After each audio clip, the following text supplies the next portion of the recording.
Hey, it's Janice, author of Unlock Your Voice, The Secrets to Singing and head vocal coach of Life Academy. I'm sorry, I know it's been a while since I vlogged, and that's because I've been busy with some speaking engagements and also busy with a bit of traveling, but I'm back, so let's get right into it. Are you the kind of person who experiences voice loss when singing? Well, I've got just the thing for you. Today, it's all about preventing voice loss. So I'm going to give you 5 ways to do that. The first thing you got to do is to make sure before you do that karaoke session with your friend, right, you warm your voice up, all right, or ease your vocal cords into it. So in other words, don't pick like, a super difficult song as your first song to sing, but instead go easy with it. Go with the slow songs first, the easier songs to sing with first. Or better yet, do a proper vocal warm-up. So one of the ways to warm up your voice would be actually to do lip thrilling. And it's something like this.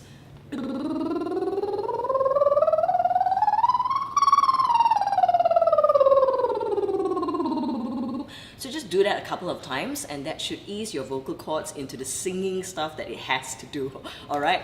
Now the second thing you should watch out for is your diaphragm. Make sure you are engaging in your diaphragm as you sing because that will help you stay energetic, give you the stamina required in singing.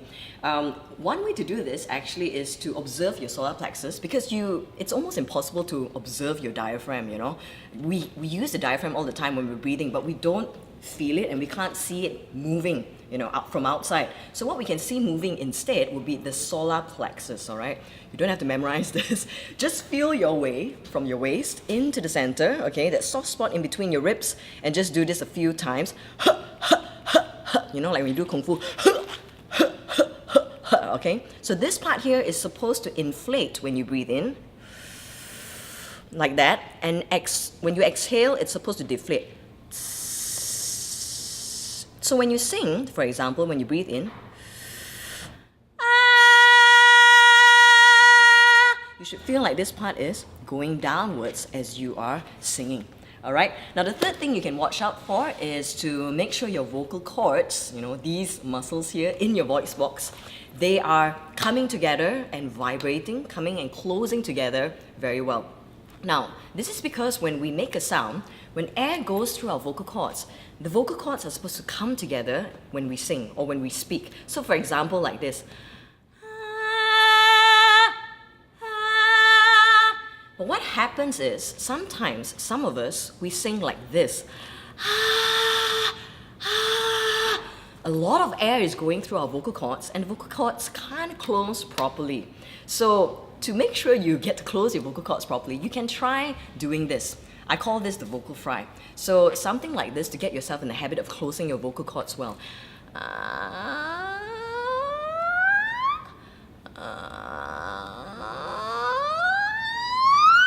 Alright, and you try that with the song that you're singing. For example, Mary Had a Little Lamb.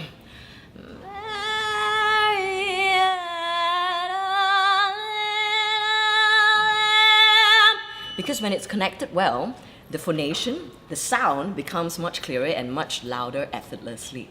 Alright, one other thing you can watch out for is make sure you're not singing with too much air, again, blowing out. Instead, you should think of it as releasing air as you're singing, not blowing air. So use a candle, bring a candle and a lighter the next time you go for that karaoke, alright?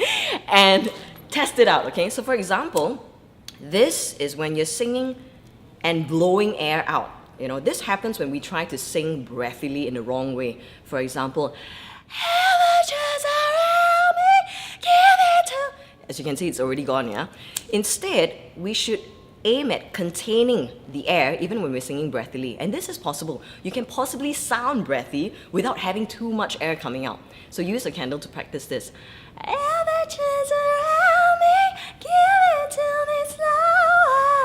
So you can see only when in between the sentences it should like want to go off, but while you're singing it shouldn't be ooh, too much air at the end. Alright, so yeah, use a candle and get it into action, practice this. But the last thing you can do is to also make sure you're using the right vocal gears. So for instance, if you want to sing songs that are really high and powerful, if you engage in the vocal gear cry, it's not going to give you that result. For example, if I take a song like I Will Always Love You, and I will always love you, I'm using cry, which gives us a medium volume sort of sound. But if I use belting, then I can get that louder sound.